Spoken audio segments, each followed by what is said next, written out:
Hello, I'm Melissa Doyle. Welcome to Sunday Night. Tonight, an Australian business whiz goes public with a very private transformation. He's rich, he's successful, a loving father and husband. The happiest, proudest moment of my life. But now he is becoming a she. I've been a father, a husband, a brother, a son. The Australian multi-millionaire. Gonna miss the bloke I married. Boldly, bravely transforming himself into a woman. My life is coming alive. And she's about to tell the world all about it. I've been waiting so long for this. And later, the remarkable healing power of waves and water. Infinite connection. Something much more profound. How a broken Aussie warrior You see, smile. and his autistic son, It's just this massive grin. founded by accident. Now science is proving us right. The ultimate state of flow. How a surfing great is getting right behind it. Hi, I'm Kelly Slater. The healing powers of surfing on Sunday night.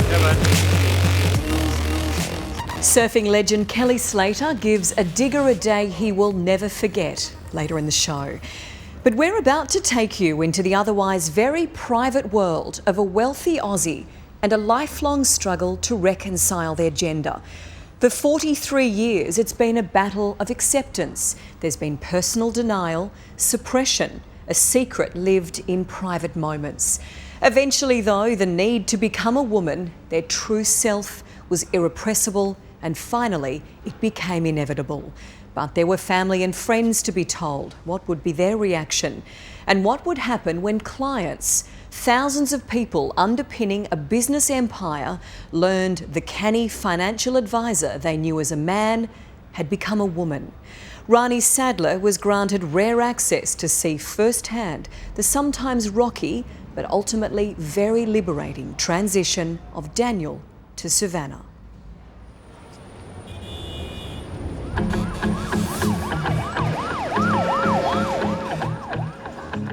It's like being out of phase. Like there's everybody's in sync and you're there, but you're not there. It's the wrong mind and the wrong body. I mean, there's nothing wrong with my male body. It just didn't fit my female identity. Daniel Kircher is heading to work just as he has all his professional life, as a man. But very soon, his work colleagues Hey guys. and his clients will discover the real person inside Daniel. I'm 43 years old. I've had my time as a man. I've loved it. I've got great memories.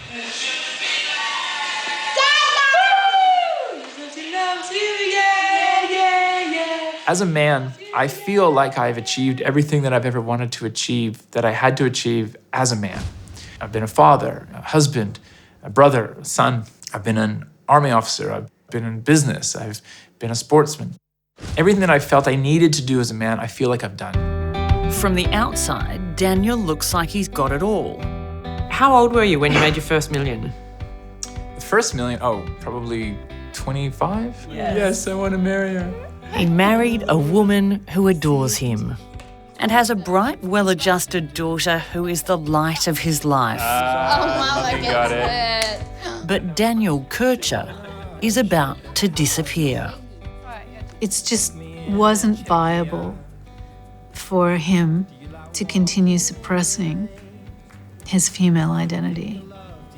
Gonna miss the bloke you married. Gonna miss the bloke I married. Yeah. I will choose what I believe. Hold on, darling. Daniel was born in Toronto, the eldest of 3 kids to a Canadian dad and a New Zealand-born mum, Sharyn. Did all the things normal little boys did with his brother and played soccer. I put the boys into ice hockey. But from a very early age, Daniel had a secret.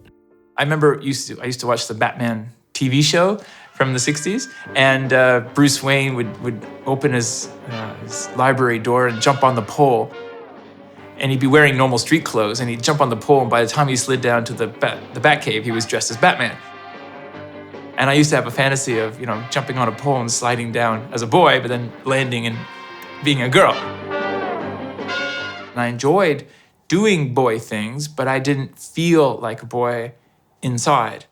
What does that mean? I just didn't feel like a boy inside. I felt like a ghost. Like I was there. I have all these memories of growing up, internally as a girl, but no one saw me as a girl. I was surprised, yeah. I thought I really was on top of all the things going on with those children. I thought I would have recognised it and seen it. At 16, Daniel's family migrated to Australia. As he grew up, he worked hard to suppress his feminine side. He studied neurophysiology at uni and got into bodybuilding and spent 8 years in the Army Reserves. I became an officer in the infantry, so that was a pretty intense experience. And so you've got a lot of responsibility. You're responsible for your platoon. You're responsible to your commanders. So that was it was a very physical, very mental experience. These children keep this very hidden when they think it's only them. And I think they become high achievers in trying to stay extremely masculine. Despite Daniel's desire to be a woman, it was women he wanted to be with, romantically. I just identified as someone who liked girls, and I was attracted to girls. I never had an attraction to men. At 21, Daniel joined his mum in a mammoth real estate venture, selling hundreds of apartments to buyers overseas. Then he got into trading, shares, options, futures. Hi, Daniel Kircher from Platinum Pursuits. I'm really excited to talk to you today. I've got a brand new training course that's just come available in the market right now. To the world, Daniel was a driven, ambitious and highly successful businessman. But on weekends, he allowed himself to express what he believed to be his true self, a woman named Savannah. Tell me about the night you met Savannah. So I was on the dance floor, dancing away, and I turn around and I see this very tall woman in a beautiful blue ball gown. And then very quickly I realized, okay, that's not a woman. Gorgeous, not a woman, okay. I think she actually said hello to me first, and I was sort of in shell shock, and hello, and we started chatting, and turns out we're both from Toronto, Canada. We both worked in the stock market related fields. So we had this real connection going on. And I went home that night and called my mum and told her I've met the girl I'm going to marry. Savannah revealed that she did in fact lead life primarily as a man named Daniel. Julie fell in love with Daniel. They were engaged within 3 months. At this point, when you got engaged, how did you imagine the Savannah-Daniel dichotomy would play out for the rest of your lives? Well, when we first got together, Savannah did explore the idea of going on hormones and potentially transitioning. And, I said, look, I will support you if that's the path that you want to take. But I just want you to know that I don't think that we can take that journey as a couple because I'm a heterosexual woman and that's just what I am.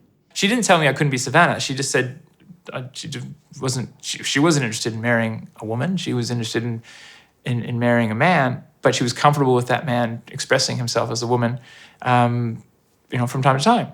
So at that point, you didn't think that you would transition full-time? No, at the time I thought I could control those feelings, and so long as I had my chance to express myself as Savannah.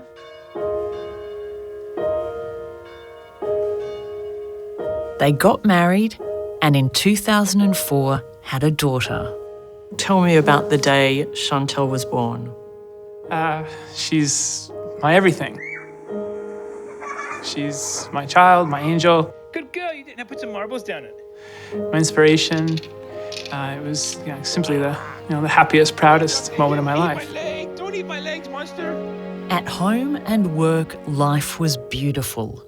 Daniel lectured to thousands worldwide, sharing the stage with some big names. We traveled the world We had a fantastic time. He was managing this flow between being Daniel and being Savannah.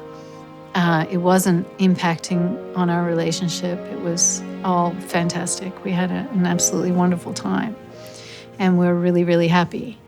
But then he began receiving anonymous emails threatening to expose Savannah.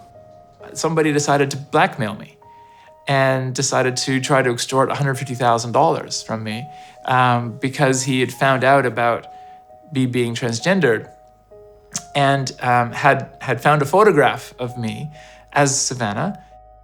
We got the cops involved, spoke to them, and they said, look, you can press charges, but if you do, it's going to become public that you're transgendered. And at the time, I wasn't out to my father yet, I wasn't out to my daughter, I wasn't out to the better part of my extended family, and frankly, I wasn't really even out at that time. Daniel stopped going out as Savannah, and Julie asked him not to be Savannah at home either, for the sake of their daughter. Kiss on the cheek. He became clinically depressed. His work life spiralled. The couple lost millions. She wasn't getting enough time to be herself, and that did have an impact on her happiness. And then anything that has an impact on one partner's happiness has an impact on the marriage. And it just had all these knock-on effects that I think we didn't foresee. Bye, Daddy. When I think about living my life as Daniel for the rest of my life, I'm just filled with dread. Then Julie took Chantel on an overseas trip, and Daniel was free to be Savannah. And I just spent 2 weeks full-time as Savannah. And it was during those 2 weeks that I felt alive. I felt this is right. Like I felt everything was, this is the way it was supposed to be. And Julie came home from the trip and I told her, and of course she was very, upset, but at the same time she's like, yeah, I think you need to transition. And we then, agreed to split up, and which was a very difficult time. I mean, there's more to it than just that. Did you want to split up? No, not at all. Daniel kept dressing and acting as a man at work, but under his suit, he'd begun the physical transformation, taking female hormones and having minor procedures. In his private life, bit by bit, he got the courage to come out to his friends and family. He started to tell me that he had something I need to know, and he wanted to show me some photos. And I was looking at the photos and he's explaining to me that he is doing this and this is how he feels. And the only thing I could remember thinking is, you haven't got cancer? No. You're not dying? No. Oh, God. Is that all it is? Oh, God, I hope you do it well. My father said to me, I'm grieving. That's what he said. I'm grieving. I feel like my son's dying in front of my eyes. And it's very hard, because you think, well, I'm not dying. I'm right here. In fact, if anything, I'm living. My life is coming alive. I want to be, I want your approval. I want your acceptance. You're my father. But at the same time, I can't deny his need to grieve. Right? He has to go through that experience, and he'll go through, the anger and the sadness, but he'll eventually get to acceptance, and I believe he's got there now. And he'll probably oscillate, as my whole family will. Julie, Chantel, everybody will oscillate. They've all got to that point, I believe, of acceptance, but you oscillate back and forth, I think, between sadness and acceptance. Just over a year ago, Daniel flew to Thailand for gender reassignment surgery. By his side on the trip, his mother, Sharyn. I was there because I love him. And I just wanted to make sure that whatever they were doing, he was safe. If that's what a child needs, then that's what you have to go with. And the best thing is to go with it, because If you love him as a boy, you're going to love him as a girl. If you love him as a girl, and you're going to love him as a boy. I mean, it's